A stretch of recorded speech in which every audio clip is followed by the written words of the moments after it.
ہاتھ پھیرتا پیا شیر تے پنڈے تے ہاتھ پھیرتا پیا۔ مولانا روم رحمت اللہ علیہ نے اس مثال کو ذکر فرمایا اور کہندے شیر اپنی زبان حال نال بول کے کہندا ہے کہ اے اپنے وچھے دے پلیوے میرے پنڈے تے ہاتھ پھیرتا پیا ہے، جے نو کتے پتہ لگ جائے میرا ہاتھ کتھے پیا ہے، جے نو کتے پتہ لگ جائے میرا ہاتھ کتھے پیا ہے، اے بچہ نہیں، یہ تو شیر ہے، کہندے ان دا کلیجہ پاٹ کے تے منہ آ جائے۔ تو اسی لیے میں عرض کرتا ہوں کہ ہم غلاموں کو پتہ نہیں ہے کہ اللہ نے رب کائنات نے ارشاد فرمایا یا ایھا الذین آمنوا لا ترفعوا اصواتکم فوق صوت النبی ان تحبط اعمالکم وانتم لا تشعرون۔ فرمایا کہ اے ایمان والو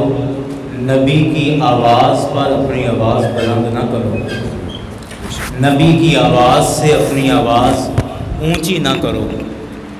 ایسا نہ ہو ان تحبط اعمالکم وانتم لا تشعرون کہ تمہارے سارے عمل ضائع ہو جائیں اور تمہیں خبر تک بھی نہ ہو، پتہ بھی نہ چلے اور تمہارے سارے عمل ضائع ہو جائیں۔ سامنے ذی وقار رسول اکرم صلی اللہ علیہ وسلم کی آواز سے اپنی آواز کو بلند کرنا یہ اس قدر بے ادبی اور گستاخی ہے کہ رب کائنات نے قرآن پاک کے لفظوں میں آیت کی شکل میں صاف صاف منع فرما دیا اور کھلا اعلان کر دیا کہ اگر تم نے کوئی ایسی بے ادبی کر دی کہ نبی کی آواز سے اپنی آواز کو بلند کر دیا تو فرمایا تمہارے سارے عمل ضائع ہو جائیں گے۔ سامنے ذی وقار میں فقہ کا طالب علم ہوں اور الحمدللہ میں نے 8 سال علماء کو فقہ پڑھائی ہے۔ آپ یقین کیجئے کبھی کوئی ایسا مسئلہ نظروں سے نہیں گزرا کہ جس میں یہ بیان کیا گیا ہو کہ اگر یہ غلطی یا گناہ کیا تو تمہارے نیک عمل بھی ضائع ہو جائیں گے، کبھی کسی گناہ پر یہ سزا نہیں۔ آپ دیکھیں ایک بندہ نماز نہیں پڑھتا، کبھی پڑھ لی کبھی نہ پڑھی، تو اب جو کبھی کبھار وہ پڑھ لیتا ہے اور کبھی نہیں پڑھتا تو نہ پڑھنے کی وجہ سے جو نمازیں اس نے پڑھی ہیں وہ ضائع نہیں ہوں گی۔ آپ سمجھ رہے ہیں نا مسئلہ؟ اسی طرح روزے ہیں، کبھی رکھ لیا کبھی نہ رکھا، اگر اللہ نہ کرے کسی کی ایسی کوئی روٹین ہے تو روزہ نہ رکھنے کی وجہ سے جو روزے اس نے رکھے ہیں وہ ضائع نہیں ہوں گے،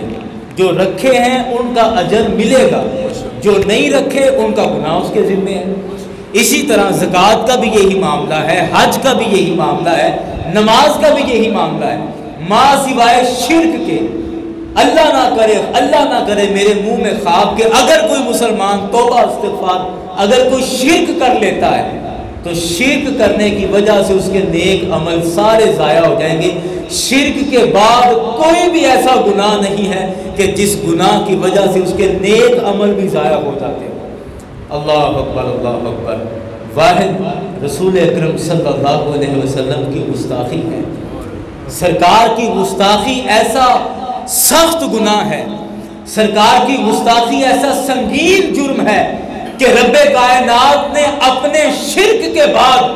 اگر کسی گناہ پر عمل کے ضائع ہونے کا حکم فرمایا ہے تو وہ مصطفیٰ علیہ السلام کی گستاخی ہے۔ تو پتہ کیا چلا کہ اس کائنات کے اندر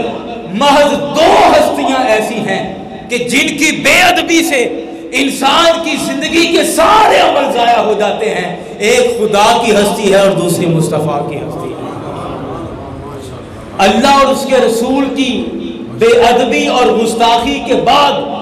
انسان جتنا مرضی بڑا گناہ کر لے، کسی بھی گناہ سے آپ کے نیک عمل ضائع نہیں ہوتے، نیک عمل اپنی جگہ پہ برقرار رہتے ہیں۔ جو گناہ کیا اس کا گناہ ملے گا، اس کا عذاب ہے، لیکن جو نیک عمل تھے وہ ضائع نہیں ہوں گے۔ واحد اللہ کی ہستی ہے کہ شرک کیا تو نیک عمل بھی ضائع، اور دوسری رسول اکرم صلی اللہ علیہ وسلم کی ذات مبارکہ ہے کہ گستاخی کی تو نیک عمل بھی سارے ضائع ہو جائیں گے۔ اللہ تعالیٰ نے قرآن پاک میں فرمایا کہ ان تحبط اعمالکم وانتم لا تشعرون، کہ میرے مصطفیٰ کی آواز سے کبھی اپنی آواز کو بلند نہ کرنا۔ سامعین ذی وقار، جب یہ آیت مبارکہ نازل ہوئی نا، ایک دفعہ درود پاک پڑھ لیجیے۔ سامعین ذی وقار میں عرض کر رہا تھا کہ جب یہ آیت مبارکہ نازل ہوئی نا کہ جس نے اپنے نبی کی آواز سے اپنی آواز کو بلند کیا اس کے عمل ضائع ہو گئے، تو حضرت ثابت بن قیس رضی اللہ عنہ رسول پاک صلی اللہ علیہ وسلم کے بڑے پیارے صحابی تھے، اور قوت سماعت تھوڑی کمزور تھی، یعنی سننے کا تھوڑا مسئلہ تھا، ان کو اونچا سنتے تھے، اور یہ قدرتی اور فطرتی بات ہے کہ جس بندے کو اونچا سنتا ہو وہ پھر اونچا بولنے کی کوشش کرتا ہے، وہ بولتا بھی زیادہ اونچا ہے، اسے لگتا ہے کہ شاید میری آواز مجھے نہیں آ رہی تو شاید سامنے والے کو بھی نہیں جا رہی، یہ ایک فطرتی سی بات ہے، قدرتی بات ہے۔ حضرت ثابت بن قیس، اچھا یہاں ایک اور مسئلہ حل ہو رہا ہے۔ پچھلے دنوں میں یہ بھی ضمناً بات کر دوں، پچھلے دنوں ہمارے ایک بڑے پیارے دوست ہیں، انہوں نے یہ ایک اعتراض کیا، کہنے لگے کہ آپ قرآن پاک کی آیت اکثر بیان کرتے ہیں کہ سرکار کی آواز سے اپنی آواز کو بلند کیا تو یہ بے ادبی ہے، گستاخی ہے، لیکن آپ ایک طرف یہ بھی کہتے ہیں کہ جب ہم سرکار کا ذکر کرتے ہیں، سرکار کی محفل سجاتے ہیں تو میرے مصطفیٰ وہاں تشریف لے آتے ہیں، سرکار وہاں جلوہ گر ہوتے ہیں، تو پھر ہم اپنے جلسوں میں جو بڑے اونچی لاؤڈ سپیکر لگا کے ساؤنڈ لگا کے اور خطیب صاحب جو پورا گرج گرج کے بات کر رہے ہوتے ہیں، تو وہاں تو روحانی طور پہ سرکار بھی تشریف فرما ہے بقول آپ کے یا آپ کی محبت کے مطابق، آپ کے عقیدہ عشق کے مطابق وہاں سرکار بھی تشریف فرما ہے، اور جب سرکار کی موجودگی میں آپ جو خطیب حضرات اونچی اونچی پھر بولتے ہیں تو کیا پھر یہ سرکار کی آواز سے آواز اونچی نہیں ہوتی، یہ گستاخی نہیں ہوتی؟ بات تو اس کی مطلب سمجھ تو آ رہی تھی کہ بات تو ٹھیک ہے، اب کیا کیا جائے؟ تو جب میں اس آیت کا پس منظر پڑھ رہا تھا تو اس کی پچھلی سٹوری پڑھ کے مجھے تھوڑا حوصلہ ہو گیا، تسلی ہو گئی کہ نہیں خیر ہے۔ کس طرح کہ حضرت ثابت بن قیس جن کی میں بات عرض کر رہا ہوں، ان کو تھوڑا اونچا سنتا تھا تو اس وجہ سے یہ تھوڑا بولتے بھی اونچا تھے، اور دوسری ان کی ایک خصوصیت یہ تھی کہ یہ اسلام کے خطیب تھے، ان کو خطیب رسول اور خطیب انصار کہا جاتا تھا مدینہ شریف کے اندر، کہ یہ میرے مصطفیٰ کے خطیب ہیں اور قبیلہ انصار کے بھی یہ خطیب ہیں، تو یہ خطیب مصطفیٰ تھے، مصطفیٰ علیہ السلام کے خطیب اور انصار کے خطیب ان کو کہا جاتا تھا، اور تھوڑا اونچا سنتے تھے جس کی وجہ سے اونچا بولتے بھی تھے۔ اب ہوا کیا کہ جب قرآن پاک کی یہ والی آیت مبارکہ نازل ہوئی تو حضرت ثابت بن قیس سب کچھ چھوڑ چھاڑ کے اپنے گھر کے اندر بند ہو گئے، اپنے آپ کو کمرے میں بند کر لیا۔ اتنے دن گزر گئے، مصطفیٰ کی بارگاہ میں آئے نہیں، دوستوں نے پوچھا، صحابہ نے پوچھا ثابت بن قیس کہاں ہیں، نظر نہیں آتے، آپ کو کچھ پتہ ہے؟ جی نہیں مجھے تو کچھ معلوم نہیں، آپ کو کچھ پتہ ہے؟ باتیں ہونا شروع ہو گئی کہ خیر وہ صحیح آتے نہیں ہیں، کافی دن ہو گئے نظر نہیں آئے، دیکھا نہیں، کہ میرے مصطفیٰ علیہ السلام نے بھی ایک دن پوچھ لیا کہ ثابت بن قیس کہاں ہے؟ اللہ اکبر اللہ اکبر۔ یاران گرامی ذرا محسوس کریں کہ کیا وہ محبت اور برکت والا ماحول تھا کہ جب کوئی غیر حاضر ہو تو میرے مصطفیٰ خود اس کی خبر لیں، میرے مصطفیٰ خود پوچھیں کہ میرا فلاں غلام کہاں ہے۔ اللہ اکبر اللہ۔ اس زمانے سے کون سا زمانہ مل سکتا ہے؟ صحابہ کی قسمت سے کس کی قسمت مل سکتی ہے؟ اور اس مبارک وقت کے ساتھ کون سا وقت مقابلہ کرے کہ جس وقت میں خود میرے مصطفیٰ پوچھے فلاں کہاں ہے، آیا نہیں اتنے دن سے۔ اللہ اکبر اللہ اکبر۔ محبوب خود جن کا انتظار کر رہے ہو، اللہ اکبر، آیا میرے مصطفیٰ خود جن کا انتظار کریں کہ ثابت بن قیس کہاں ہے، کافی دن ہو گئے نظر نہیں آیا ہے۔ اللہ اکبر۔ تو لوگوں نے عرض کی کہ یا رسول اللہ ہم بھی یہی آپس میں باتیں کر رہے ہیں کہ کافی دن ہو گئے نظر نہیں آئے ثابت بن قیس، سرکار نے بندہ بھیجا تھا گھر سے پتہ تو کرو کہاں ہے، کیا وجہ ہے، کیوں نہیں آ رہا۔ گھر میں گئے، پتہ کیا تو پتہ چلا کہ انہوں نے کافی دنوں سے اپنے آپ کو ایک کمرے میں بند کر رکھا ہے اور بس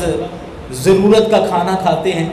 اور نماز پڑھ لیتے ہیں اور باقی پھر روتے رہتے ہیں اور دعائیں کرتے ہیں، توبہ کرتے ہیں، استغفار کرتے ہیں اور اسی طرح اپنے کمرے میں وقت گزارتے ہیں۔ اللہ اکبر۔ جو سرکار کا جو قاصد گیا تھا اس نے دروازہ کھٹکھٹایا، اس نے کہا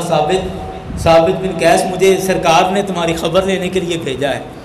سرکار نے بھیجا ہے، پوچھ کے آؤ آتا کیوں نہیں ہے، تو مجھے بتاؤ وجہ کیا ہے۔ تو حضرت ثابت بن قیس کہتے ہیں کہ میں نے جب سے قرآن کی وہ آیت سنی ہے کہ اللہ نے فرمایا کہ اے ایمان والو، میرے مصطفیٰ کی آواز سے اپنی آواز کو بلند نہ کرنا، مصطفیٰ کی آواز سے اپنی آواز کو بلند نہ کرنا، تو میں تو ڈر گیا ہوں کہ میری آواز تو اکثر سرکار کی آواز سے بلند ہو جاتی ہے، مجھے چونکہ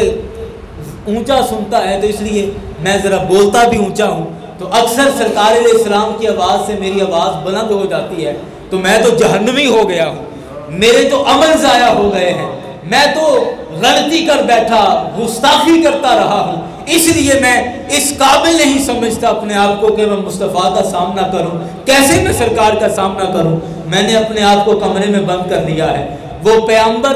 وہ قاصد اسی طرح واپس آیا، آگے سرکار علیہ السلام کو ساری بات سنائی، سرکار نے فرمایا ایسے ہی پریشان ہو رہا ہے، بلا کے لاؤ ثابت بن قیس کو۔ حضرت ثابت بن قیس سے کہا کہ اے ثابت پریشان نہ ہو، تجھے خود مصطفیٰ بلا رہے ہیں،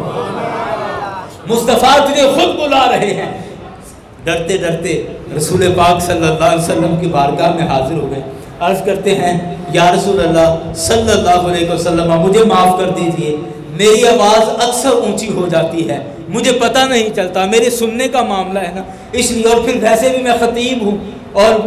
میری عادت ہے بولنا، اور میں بولتے بولتے جوش کی وجہ سے اونچا بولنے لگ جاتا ہوں اور میں جہنمی ہو گیا ہوں، میرے عمل ضائع ہو گئے ہیں۔ میرے مصطفیٰ مسکرا پڑے اور اس کی کمر پہ ہاتھ پھیرا، دستے شفقت پھیرا، کہا کہ تو انصار کا بھی خطیب ہے، تو مصطفیٰ کا بھی خطیب ہے، خبردار آج کے بعد اپنے آپ کو جہنمی نہیں کہنا، اللہ نے تم پر جنت واجب کر رکھی ہے۔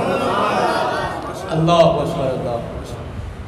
بخاری شریف کی حدیث پاک ہے، اللہ نے تو تیرے لیے جنت لکھ رکھی ہے، اللہ نے تو جنت میں تیرا گھر بنا رکھا ہے، تو ایسے پریشان ہو رہا ہے کہ تیری اگر آواز بلند ہوتی ہے تو مصطفیٰ کا نام لیتے ہی ہوتی ہے نا۔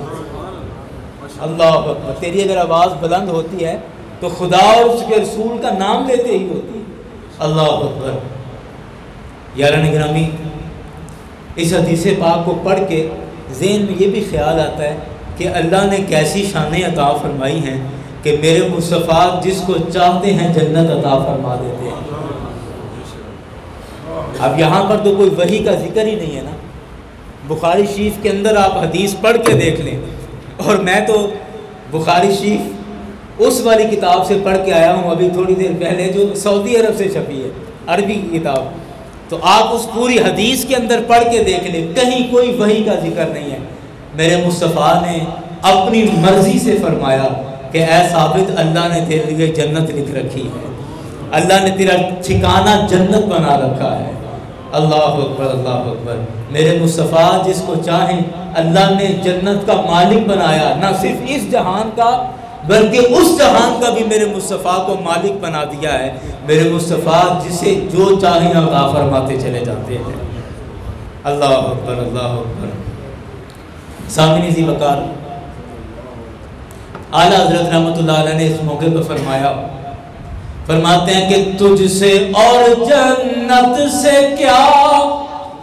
مطلب جہنمی دور ہو، تجھ سے اور جنت سے کیا مطلب جہنمی دور ہو، ہم رسول اللہ کے جنت رسول اللہ کی، ہم رسول اللہ کے، ارے ہم رسول اللہ کے۔ کتنا مزہ ہے نا کہ آنکھیں بند کر کے ذہن میں مصطفیٰ علیہ السلام کا تصور رکھ کے اور خود کو مصطفیٰ کی بارگاہ میں حاضر سمجھ کے بندہ گئے کہ ہم رسول اللہ کے جنت رسول اللہ کی ہیں جی، کہ ہم رسول اللہ کے جنت رسول اللہ کی، ہم رسول اللہ کے جنت رسول اللہ، ہم رسول اللہ کے، ہم رسول اللہ کے، ہم رسول اللہ کے، ہم رسول اللہ کے جنت رسول اللہ کی، ارے ہم رسول اللہ کے، ہم رسول اللہ کے، تجھ سے اور جنت سے کیا مطلب جہنمی دور ہو، ارے ہم رسول اللہ کے جنت رسول اللہ کی، ہم رسول اللہ کے جنت رسول اللہ کی۔ مجھے بات یاد آ گئی حضرت ربیعہ بن کعب اسلمی رضی اللہ عنہ کی، بڑی مشہور حدیث ہے اور امام مسلم نے کتاب الاعتصام کے اندر اس کو ذکر فرمایا ہے۔ حضرت ربیعہ بن کعب کہتے ہیں کہ میں اکثر رات مصطفیٰ کی بارگاہ میں گزارا کرتا تھا، سرکار کی خدمت میں اکثر رات گزارا کرتا تھا،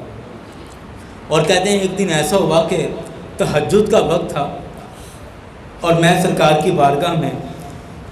کچھ وضو کا سامان وغیرہ کچھ اس طرح لے کے سرکار کی بارگاہ میں حاضر ہوا۔ میرے کریم آقا صلی اللہ علیہ وسلم وضو کر رہے ہیں، حضرت ربیعہ بن کعب کہتے ہیں میں کھڑا ہوں اور میں برتن سے پانی سرکار کے لیے پیش کر رہا ہوں، اوپر گرا رہا ہوں، سرکار وضو کر رہے ہیں۔ کہتے ہیں میرے مصطفیٰ علیہ السلام نے وضو کرتے کرتے ایسے اچانک میری طرف دیکھا اور مجھے فرمایا سل یا ربیعہ تا، اے ربیعہ مانگ کیا مانگتا ہے؟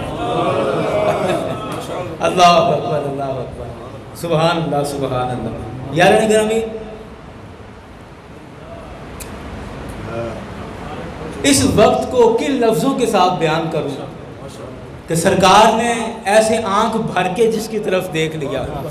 کسی نے کہا نا وہ بے رخی سے دیکھتے ہیں، چلو دیکھتے تو ہیں،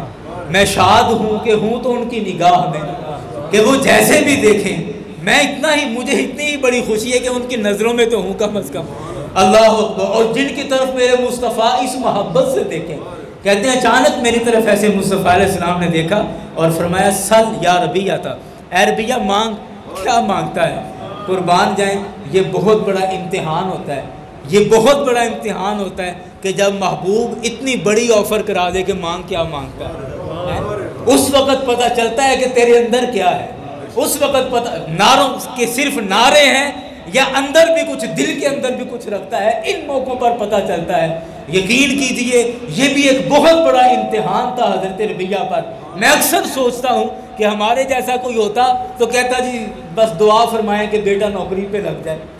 ہماری اتنی سی اوقات ہے نا، اپنی اپنی حیثیت کی بات ہے، اپنی اپنی اوقات کی بات ہے، ہم کہہ دیتے جی دعا کریں جی فلاں پلاٹ پھنسا ہوا ہے وہ ذرا نکل جائے، اس سے زیادہ ہم کیا کہہ سکتے ہیں؟ لیکن قربان جائیں حضرت ربیعہ کی محبت پر، میں کہتا ہوں عاشقوں کا قبلہ بن گئے اور عاشقوں کے راہبر بن گئے ہیں کہ محبت کرنی ہے تو اس طرح کرو کہ میرے مصطفیٰ نے پوچھا ربیعہ مانگ کیا مانگتا ہے؟ تو حضرت ربیعہ کہتے ہیں انی اسألک مرافقتک فی الجنہ، یا رسول اللہ جنت چاہیے لیکن جنت غلاموں والی نہیں بلکہ جنت میں بھی مجھے آپ کی سنگت اور قربت چاہیے ہے۔ یا رسول اللہ گزارش یہ ہے کہ جس طرح اس دنیا میں آپ کی خدمت کر رہا ہوں، دنیا میں آپ کی خدمت کر رہا ہوں، کل جنت میں جاؤں تو اللہ جنت میں بھی مجھے آپ کا خادم ہی بنا دے، جنت میں بھی آپ کی نوکری کرتا رہوں، مجھے دوسری جنت نہیں چاہیے۔ آئے آئے، سبحان اللہ، سبحان اللہ۔ یاران گرامی، یہ عاشقوں کے انداز ہی الگ ہیں، ان عاشقوں کے رسے ہی الگ ہیں، ان کا مزاج ہی اپنا ہے۔ اللہ اکبر، اللہ اکبر، اللہ اکبر۔ خالی جنت بھی مانگی جا سکتی تھی نا. یا رسول اللہ کہہ دیتے انی اسألک الجنہ، یا رسول اللہ میں آپ سے جنت مانگتا ہوں، جنت سے بڑی کوئی نعمت ہے؟ جی نہیں. لیکن کہا نہیں، انی اسألک مرافقتک فی الجنہ. یا رسول اللہ خالی جنت نہیں چاہیے، خالی جنت میرا، اب یہ میرا دل کہتا ہے کہ حضرت ربیہ سوچتے ہوں گے کہ خالی جنت میں جانے سے تو یہی وقت بہتر ہے جو مصطفیٰ کی بارگاہ میں گزر رہا ہے. کم از کم میرے آقا تو قریب ہے، مصطفیٰ کی خدمت تو کر رہا ہوں نا. اس سے میں اس وقت پر ہزاروں جنتیں قربان کہ جس وقت میں مصطفیٰ کی خدمت کر رہا ہوں. اس لیے کہا، عرض کی کہ یا رسول اللہ جنت تو چاہیے، لیکن جنت بھی وہ کہ جس میں آپ تشریف فرما، مرافقتک فی الجنہ، مجھے جنت میں آپ کی رفاقت چاہیے، آپ کی قربت چاہیے، میں جنت میں بھی آپ کی خدمت کرنا چاہتا ہوں. اللہ اکبر. میرے مصطفیٰ نے فرمایا او غیر ذالک، اے ربیہ کیا سمجھتا ہے، بہت بڑی چیز مانگ لی، بہت بڑا کچھ مانگ لیا ہے. فرمایا او غیر ذالک، اے ربیہ اس کے علاوہ بھی کچھ مانگنا ہے وہ بھی مانگ لے. سبحان اللہ سبحان اللہ سبحان اللہ. یاران گرامی، میرے بزرگ فرمایا کرتے تھے کہ سانوں پتہ ہی نہیں ہے کہ ساڑا ہاتھ کتھے پہ گیا، سانوں پتہ ہی نہیں ہے کہ ساڑا ہاتھ کتھے پہ گیا، کس کریم دے اسی غلام ہو گئے اور کس نبی دے اسی امتی ہو گئے ہیں، سانوں پتہ ہی نہیں ہے. اور میرے مصطفیٰ نے خود فرمایا کہ میری حقیقت میرے رب کے سوا اور کوئی بھی نہیں جانتا. میرے بزرگ ایک مثال دیا کرتے تھے، کہتے ہیں پہلے دور چونکہ میں نے پنجابی میں مثال دیتے تھے اس لیے پنجابی میں میں سناتا ہوں. کہتے پہلے دور چ بیلاں لوکی باندھے سن نا، باہر کھیتراں چ اتنے ڈنگر ایک تھان سے جمع کر کے رات لنگا لی، دن چڑھیا تو اتوں پھر انہوں ٹوٹ لے، چرا فرا کے لیا کے پھر اسے ایک تھان سے لیا کے باہر لے. کہنے کہ ایک بندے نے ایویں بیل بائی سی باہر، تے زمینداراں نوں ہوندا ہے مال ڈنگر جنہاں رکھیا ہوئے انہاں دی کسی نہ کسی جانور تے کوئی خصوصی نظر ہوندی ہے، اور جنہوں خصوصی طور تے پال رہے ہوندے ہیں، بھاویں بیچن واسطے صحیح یا عید تے قربانی واسطے صحیح، انہاں دی طرح خصوصی ٹہل سیوا ہوندی، محبت ہو جاندی. وہ بندہ کی کردا سی کہ رات نوں جدوں نے کتے رات دے کسی بھی پیر چ اٹھنا نا تے اٹھ کے جا کے ایک بچہ جنوں وہ خصوصی طور تے پالدا پیا اون دے کول جا کے بہ رہنا تے اون دے پنڈے تے اون دی کمر تے پنڈے تے ہاتھ پھیرتے رہنا ایویں پیار نال. جدوں کتے رات اٹھنا انہوں محبت سی اس جانور نال، جدوں کتے رات نوں اٹھنا انہوں پتہ سی کتنے بینڈا ہے یا کتنے بنیا ہے، وہ جا کے اندر پنڈے تو ہاتھ پھیرتے رہنا. کہتے ایک دن شیر پیا اور شیر بھی اسی جانور نوں پیا تو وہ بچہ ان کا کھا گیا، اور بچہ کھا کے تو شیر اتنے آپ بہ گیا. کہتے رات نوں یہ بندہ اٹھیا تو اٹھ کے جا کے اتنے جتنے انہوں بچہ بیٹھا سی اپنے بھلیوے بھی بچہ ہی ہے تو اتنے شیر بیٹھا ہے تو شیر کے پنڈے کے ہاتھ پھیرتا پیا، شیر کے پنڈے کے ہاتھ پھیرتا پیا. مولانا روم رحمۃ اللہ علیہ نے اس مثال کو ذکر فرمایا اور کہتے شیر اپنی زبان حال نال بول کے کہندا ہے کہ اے اپنے بچے دے بھلیوے میرے پنڈے کے ہاتھ پھیرتا پیا ہے، جے نوں کتے پتہ لگ جائے میرا ہاتھ کتنے پیا ہے، جے نوں کتے پتہ لگ جائے میرا ہاتھ کتنے پیا ہے، اے بچہ نہیں ہے تو شیر ہے، تو کہتے ہیں کلیجہ پاٹ کے منہ آ جائے. تو اسی لیے میں عرض کرتا ہوں کہ ہم غلاموں کو پتہ نہیں ہے کہ اللہ نے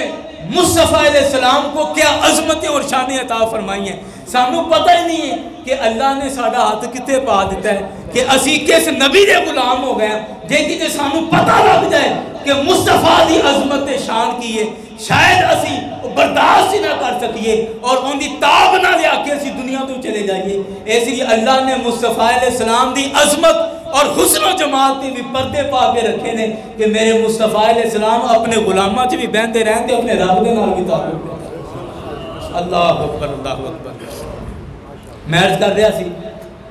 کہ حضرت ربیہ بن کعب نے کیا کہ یا رسول اللہ اسألک مرافقتک فی الجنہ، یا رسول اللہ جنت میں آپ سے آپ کی رفاقت آپ کی مرافقت چاہتا ہوں، آپ کی سنگت چاہتا ہوں. میرے مصطفیٰ نے فرمایا اس کے علاوہ بھی کچھ مانگنا چاہتا ہے؟ جی نہیں. قلت ہوا ذاک فاعنی علی نفسک بکثرۃ السجود. میرے کریم نے فرمایا کہ اے ربیہ اب پہلے سے زیادہ عبادت کیا کرنا، یہ نہ سمجھنا کہ جنت مل گئی کہ اب کون سی عبادت کی ضرورت ہے، اب پہلے سے زیادہ عبادت کرنا شروع کر دے، اور عبادت کی زیادتی کر کے، زیادہ عبادت کر کے اب میری مدد کرتے رہنا، یہ میرے مصطفیٰ نے فرمایا۔ اسی طرح اب بات میں صرف مضمون میں کچھ اور بیان کرنا چاہ رہا تھا، لیکن بات اس طرف نکلتی جا رہی ہے، تو چلو حضرت ثوبان رضی اللہ تعالیٰ عنہ کی مجھے بات یاد آ گئی۔ میں اکثر یہ بات عرض کرتا ہوتا ہوں کہ سرکار کی بارگاہ میں ایک دن حاضر ہوئے، بڑے پریشان تھے، تو میرے قریب آقا نے فرمایا کہ اے ثوبان آج بڑا پریشان بیٹھا ہوا ہے، خیر تو ہے؟ تو کہتا ہے جی ویسے تو خیر ہی ہے، مطلب کوئی مسئلہ نہیں،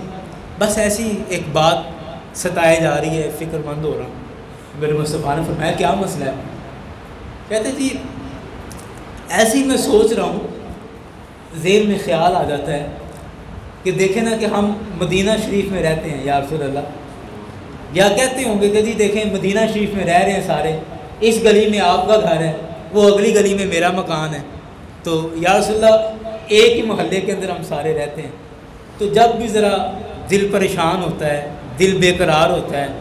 تو دوڑ کے آپ کی بارگاہ میں آ جاتے ہیں، آپ کی زیارت کر لیتے ہیں، دل کو سکون مل جاتا ہے، دل کو قرار ہو جاتا ہے، تسلی ہو جاتی ہے۔ تو سرکار نے فرمایا تو پریشانی والی کیا بات ہے؟ عرض کیا کہی؟ مطلب سوچتا یہ ہوں کہ آخر ایک وقت آئے گا کہ آپ نے بھی اس دنیا سے تشریف لے کے جانا ہے اور میں نے بھی اس دنیا سے چلے جانا ہے، تو سوچتا یہ ہوں کہ کل جنت میں جب ہم جنت میں چلے جائیں گے تو یا رسول اللہ آپ تو پھر نبیوں والی جنت میں ہوں گے نا، اور میں تو پھر آخر میں تو غلام ہوں، تو میں تو پھر غلاموں والی جنت میں ہوں گا۔ تو سرکار نے فرمایا تو پریشانی کیا ہے؟ اور کہتے یا رسول اللہ پریشانی یہ ہے، سوچتا یہ ہوں کہ کل قیامت والے دن جب آپ جنت میں چلے جائیں گے، ہم بھی اپنی جنت میں چلے جائیں گے، تو آپ تو نبیوں والی جنت میں ہوں گے اور ہم ظاہری بات ہے غلاموں والی جنت میں، تو پریشانی اس بات کی ہے کہ وہاں اگر جنت میں کبھی آپ سے ملنے کو دل کر پڑے گا تو وہاں پہ آپ میں کیا کروں گا، وہاں پہ آپ سے کیسے ملاقات ہوگی، بس یہ ذرا تھوڑی پریشانی ہو رہی ہے۔ اللہ اکبر اللہ اکبر۔ یاران گرامی اس کا جواب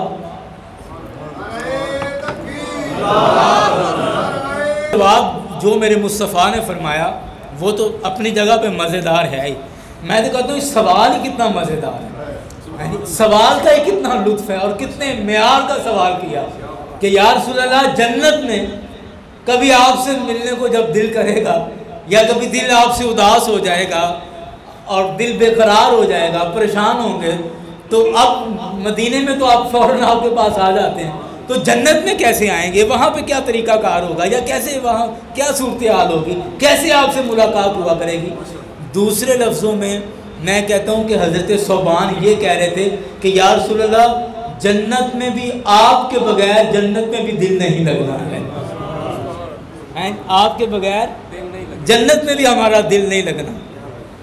اور جنت میں بھی ہم دل تبھی لگے گا جب آپ کے ساتھ ملاقات ہوگی،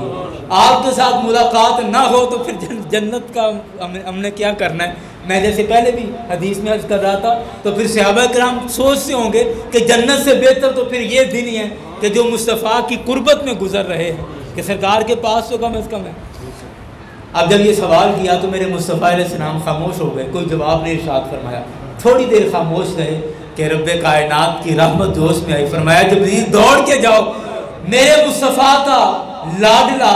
بڑا لاڈلا سوال کر بیٹھا ہے، اور میرے مصطفیٰ سوچ رہے ہیں کہ اس کو جواب کیا دوں، میرے مصطفیٰ سے جا کر کہہ دو قرآن کی آیت جا کر لے جاؤ کہ جس نے اللہ کی اطاعت کی، اللہ کے رسول کی اطاعت کی، یہ دو کام کرنے تمہارا کام ہے، اولئک مع الذین انعم اللہ علیہم من النبیین والصدیقین والشہداء والصالحین۔ رب کائنات نے فرمایا کہ اللہ اور اس کے رسول کی اطاعت کرنا تمہارا کام ہے، جب دنیا سے جاؤ گے اور جنت کا جب معاملہ آئے گا تو جن کی اطاعت کرتے رہو گے دنیا کے اندر، میں جنت میں بھی کے ساتھ تمہارا مقام بنا دوں۔ اللہ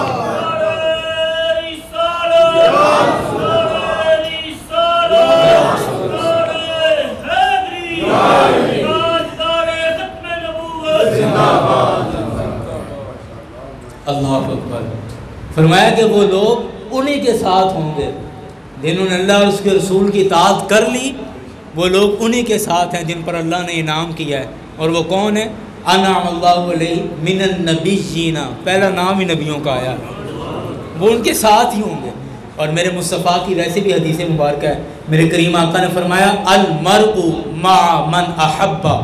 کہ بندہ اسی کے ساتھ ہوگا جس سے محبت کرتا ہے. کل قیامت کے دن بندے کا حشر اسی کے ساتھ ہوگا جس کے ساتھ آج دنیا میں وہ محبت کرتا ہے. سامنے ذی وقار بہت بڑی بات ہے، بہت بڑی بات ہے. اور اپنے آپ میں اپنی کتاب پڑھ کے دیکھیں، اپنے صفحے کھنگالیں، اپنی کتاب پڑھیں اور دیکھیں کہ ہماری محبتوں کے قبلے کیا ہیں. کیا جس سے ہم محبت کر رہے ہیں یا جس کی محبت میں ہم زندگی گزار رہے ہیں، کیا اسی کے ساتھ ہم کل معاشر کے دن اپنا حشر دیکھنا پسند کریں گے؟ اگر تو کر سکتے ہیں تو محبت کریں، نہیں کر سکتے تو پھر اس سے محبت کریں جس کے ساتھ اپنا حشر پسند کرتے ہیں، اپنا حشر جس کے ساتھ گزارنا پسند کرتے ہیں. اگر آپ کو رسول اکرم صلی اللہ علیہ وسلم کی محبت سے زیادہ مال و دولت کی محبت اگر دل میں بیٹھ چکی ہے خدا نخواستہ، تو پھر فکر کریں اپنے ایمان کی. اگر اپنی اولاد سے زیادہ محبت ہو گئی ہے مصطفیٰ علیہ السلام سے بھی زیادہ، تو پھر فکر کریں اپنے ایمان کی کہ کل معاشر کے دن اگر اپنی اولاد کے ساتھ حشر چاہتے ہیں، اگر اپنی دولت کے ساتھ، اگر اپنی جائیداد کے ساتھ، اگر اپنے مقام کے ساتھ، اپنی نوکری کے ساتھ، اور اگر اپنے بیوی بچوں کے ساتھ چاہتے ہیں کہ کل میرا حشر ہو، تو پھر یہ محبت قائم رکھیں، سلامت رہے. لیکن اگر چاہتے ہیں کہ کل قیامت کے دن ہم گنہگاروں کا حشر مصطفیٰ علیہ السلام کے ساتھ ہو، میدان معاشر کے سارے مرحلے مصطفیٰ کی بارگاہ میں بیٹھے ہوئے ہمارے گزرے، مصطفیٰ کے ساتھ میدان معاشر کے سارے معاملات ہمارے ساتھ ہوتے رہیں، تو پھر فکر کریں اپنے ایمان کی، خود بھی اپنا ایمان محفوظ کریں، اپنے بچوں کا، اپنی بیوی کا، اپنے گھر والوں کا بھی ایمان محفوظ کریں کہ یہ ساری محبتیں چھوڑو. محبت کرنی ہے تو مصطفیٰ سے کرو، محبت کرنی ہے تو اللہ کے پیاروں سے کرو، محبت کرنی ہے تو مصطفیٰ سے کرو، محبوب خدا سے کرو، یا مصطفیٰ کے محبوبوں سے محبت کرو کہ جن کے ساتھ کل معاشر کا دن بھی ہمارا گزرے تو کم از کم تسلی ہو کہ اگر ان کے ساتھ محشر ہوگا تو پھر الحمدللہ اچھا ہی ہوگا. اللہ اکبر. سامعین گرامی، یہ ہمیں اپنی محبتوں، اپنی ترجیحات کا مرکز اور محور ہمیں متعین کرنا ہوگا، مختص کرنا ہوگا. اسے ہمیں دیکھنا ہوگا کہ ہماری محبت کا قبلہ کیا ہے. اگر ہماری محبت کے قبلے صرف نوکریاں رہ گئی ہیں، صرف ہماری جابز، ہماری گاڑیاں رہ گئی ہیں، اگر ہماری محبتوں کے قبلے ہماری کوٹھیاں، مکان، ہمارے دیگر جائیدادیں، پلاٹ اور یہ وہ سب دنیا جہان کی کچہریاں رہ گئی ہیں، تو فکر کرنی چاہیے. میرے مصطفیٰ نے فرمایا المرء مع من احب، بندہ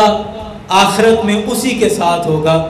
دنیا میں جس سے محبت کرتا ہوگا. تو یاران گرامی، یہ دنیا کی زندگی اللہ اور اس کے رسول، اللہ اور اس کے پیاروں سے محبت کرنے میں گزار دیں. اور جب آپ اللہ سے محبت کرتے ہیں، اللہ کے رسول سے محبت کرتے ہیں، اللہ کے پیاروں سے محبت کرتے ہیں، تو یقین کیجئے خدا تعالیٰ خود آپ سے محبت کرنے لگ جاتا ہے. حدیث قدسی میں آتا ہے، آخری حدیث عرض کر رہا ہوں، کہ اللہ تبارک و تعالیٰ نے ارشاد فرماتا ہے جب کوئی بندہ رسول پاک صلی اللہ علیہ وسلم کی اطاعت کر لے اور اللہ تعالیٰ اس سے محبت کرنے لگ جاتا ہے، تو اللہ تبارک و تعالیٰ سب سے پہلے آسمان کے فرشتوں کے درمیان یہ اعلان کرواتا ہے کہ میرے فرشتوں کے درمیان یہ اعلان کر دیا جائے کہ اللہ تعالیٰ کو فلاں بندے سے محبت ہو گئی ہے، اللہ تعالیٰ کو فلاں بندے سے محبت ہو گئی ہے. اے آسمان کے فرشتوں، اللہ کا حکم ہے کہ تم سب بھی اب اس بندے سے محبت کرنا شروع کر دو. یہ پروٹوکول کچھ چھوٹا نہیں ہے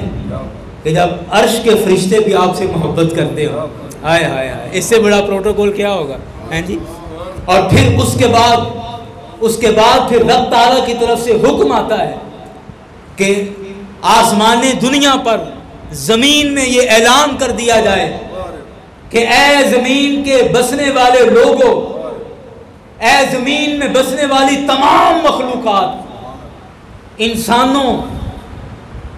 جانوروں، پرندوں، حشرات الارض، سمندر کی مخلوقات، خشکی کی مخلوقات، جتنی بھی مخلوقات ہیں اس عالم کے اندر، اس جہان کے اندر، سب میں اعلان کر دیا جاتا ہے کہ سارے سن لو، اللہ تعالیٰ کو فلاں بندے سے محبت ہو گئی ہے، تم سارے اب اس سے محبت کرنا شروع کر دو.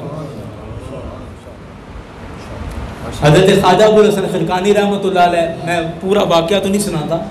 لیکن جب سلطان محمود غزنوی ان سے ملنے کے لیے گئے نا، لمبی بات ہے، کسی دن تفصیل سے سناؤں گا،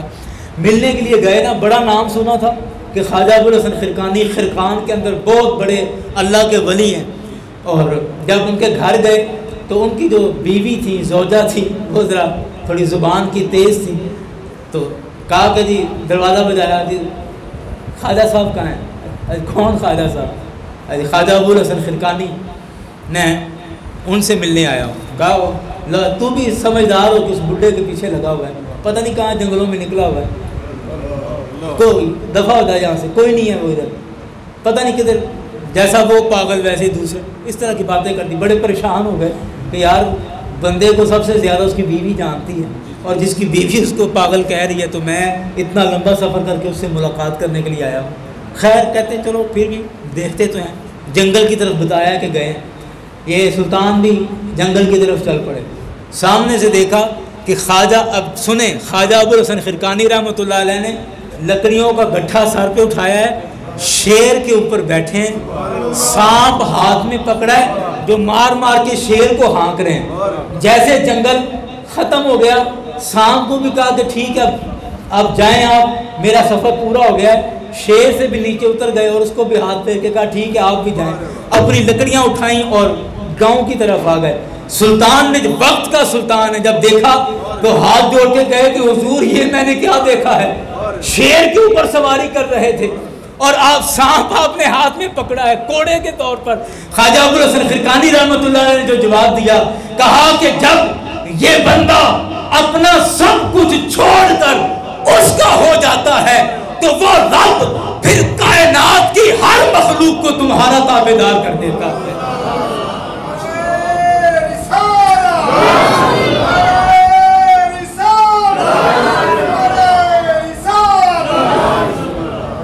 اللہ اکبر. میں عرض کر رہا تھا کہ جو اعلان ہوتا ہے، اصل میں حدیث کی وجہ سے میں نے یہ بات سنائی کہ اعلان کر دیا جاتا ہے کہ روئے زمین کی جتنی بھی مخلوقات ہیں ساری کی ساری سن لیں کہ اللہ کو فلاں بندے سے محبت ہو گئی ہے، تم سارے اب اس سے محبت کرو. اب پھر وہ شیر ہو، وہ سانپ ہو، وہ زمین کے خشکی کے جانور ہوں، یا وہ سمندر کے جانور ہوں، یا وہ انسان ہوں، جو بھی ہوں، پھر اس بندے سے محبت شروع کر دیتے ہیں. اور اس کی جیتی جاگتی آپ کو مثال دوں، مجھے آپ بتائیں کہ حضرت داتا صاحب رحمۃ اللہ علیہ کی عزت کرتے ہیں؟ بولو تو صحیح، کرتے ہیں. حضرت بابا فرید رحمۃ اللہ علیہ کی عزت کرتے ہیں؟ کیوں؟ کوئی رشتہ داری ہے؟ وہ ساتھ پڑھتے رہے، کوئی دیکھا تھا ان کو جانتے ہیں؟ کچھ بھی نہیں. کیوں عزت کرتے ہیں؟ وہ تو سینکڑوں سال پہلے دنیا سے چلے گئے، ہم نے تو ان کو دیکھا نہیں، ان کے پاس بیٹھے نہیں، ان کو جانتے نہیں، کبھی ملے نہیں، ملاقات نہیں، کچھ بھی نہیں ہے. پھر اتنے 100 سال گزرنے کے بعد آج بھی ان بزرگوں کی محبت ہمارے دل میں کیوں ہے؟ تو سمجھ لیں کہ وہی اعلان ہے جو اللہ نے فرمایا تھا فرشتوں سے کہ اللہ کو فلاں بندے سے محبت ہو گئی ہے، اے لوگوں اب تم بھی اس سے محبت شروع کر دو. جو ان بزرگوں سے آج ہمیں محبت ہے، بغیر دیکھے، بغیر جانے، بغیر سوچے، بغیر سمجھے، آج ہمیں ان بزرگوں سے جو محبت ہے یہ وہ اسی اعلان کا نتیجہ ہے جو اللہ نے فرمایا تھا. جیتی جاگتی مثال ہے. اللہ اکبر، اللہ اکبر. سامعین کرام وقت ہو چکا ہے، بس ساری گفتگو کا خلاصہ یہ ہے کہ اللہ اور اس کے پیاروں سے محبت کریں، اللہ اور اس کے پیاروں کا ادب کریں، احترام کریں، اور یہ ادب ہی انسان کو پہلی سیڑھی سے آخری سیڑھی تک پہنچا دیتا ہے، اور بے ادبی وہ پہلی سیڑھی سے وہ آخری سیڑھی سے پہلی پر لے آتی ہے، اور جو ادب ہے وہ انسان کو بہت آگے لے جاتا ہے۔ میں آخر میں یہ ایک اعلان کرنا چاہوں گا کہ کافی پہلے ہم یہ ایک پروگرام مرتب کر رہے تھے کہ جو بڑی عمر کے افراد ہیں ان کے ترجمے کے لیے، قرآن پاک کا ترجمہ پڑھنے کے لیے کلاس لگانے کا کافی دوستوں کی طرف سے اصرار تھا کہ وہ کلاس لگائیں، جس میں آپ بڑی عمر کے لوگ جو جاب ہولڈر ہیں، جو کم از کم میٹرک کیا ہو، جو گرامر وغیرہ سمجھ لیں، ان کے لیے کلاس لگائیں۔ تو میں اس کا نصاب ترتیب دے رہا تھا کافی مہینوں سے۔ میں چاہ رہا تھا کہ ایسا سلیبس ہو کہ کیونکہ کچھ ایسے عربی کے لفظ ہیں جو ہم اردو میں بھی استعمال کرتے ہیں، تو ہم وہ سارے لفظ نکال دیں اور صرف وہی لفظ رکھیں جو خالصتاً عربی کے ہیں۔ یعنی ایسا مختصر سلیبس میں ترتیب دینا چاہ رہا تھا کہ ہم کم از کم ٹائم کے اندر قرآن پاک کا زیادہ سے زیادہ ترجمہ اور اس کی تفسیر وغیرہ کلیئر کر لیں۔ تو وہ میں الحمدللہ اس رمضان شریف میں مکمل کر چکا ہوں، اور وہ سارا میں نے ترتیب دے لیا ہے۔ انشاءاللہ آپ تمام احباب سے میری یہ گزارش ہے کہ آپ میں جو بھی احباب ترجمہ کرنا چاہیں قرآن پاک کا، اور ایسا ترجمہ کہ وہ رٹا نہیں ہوگا، آپ کو ایسی عربی سمجھ آ جائے گی کہ اس کے بعد پھر کہیں بھی عربی لکھی ہو تو آپ اس کا ترجمہ کر سکیں گے، اور تھوڑی بہت عربی بول بھی سکیں گے، یا کوئی عربی بول لے تو آپ کو سمجھ آ جائے گی یہ کیا کہہ رہا ہے۔ یا اللہ کرے ہم سارے عمرے پہ جائیں تو وہاں آپ کو ساری چیزیں سمجھ آ جائیں گی کہ کیا کیا لکھا ہوگا اور کیا کیا کہہ رہے ہیں۔ باقی اتنی کم از کم عربی آپ کو یاد ہو جائے گی، اور ساتھ فقہ کے کچھ مسائل ہوں گے، اور ساتھ تجوید کا تھوڑا سا اس میں ہوگا، قرآن پاک پڑھنے کا طریقہ کیسا ہے، اس طرح کر کے سلیبس مرتب کیا ہے۔ آپ احباب میں جو بھی خواہش مند ہیں کہ ہم یہ کرنا چاہیں کہ اس میں جمعہ، ہفتہ، اتوار یہ 3 دن چھٹی ہوگی، چونکہ یہ عام طور پہ کام کی بھی چھٹی ہوتی ہے تو بندہ کہیں نہ کہیں نکلا ہوتا ہے شادی وادی میں، تو پھر وہ ٹائم نہیں دیتا۔ یہ 3 دن چھٹی ہوگی، جمعہ، ہفتہ، اتوار، ان 3 دن کے علاوہ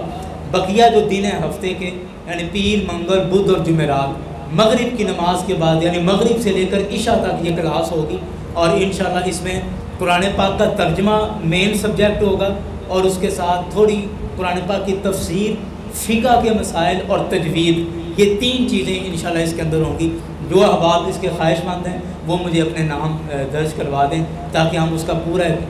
بنا کے اس کو باقاعدہ سٹارٹ کر لیں۔ اور دوسرا یہ اعلان ہے کہ 16 تاریخ کو یعنی پیر والے دن، آج جمعہ، ہفتہ، اتوار اور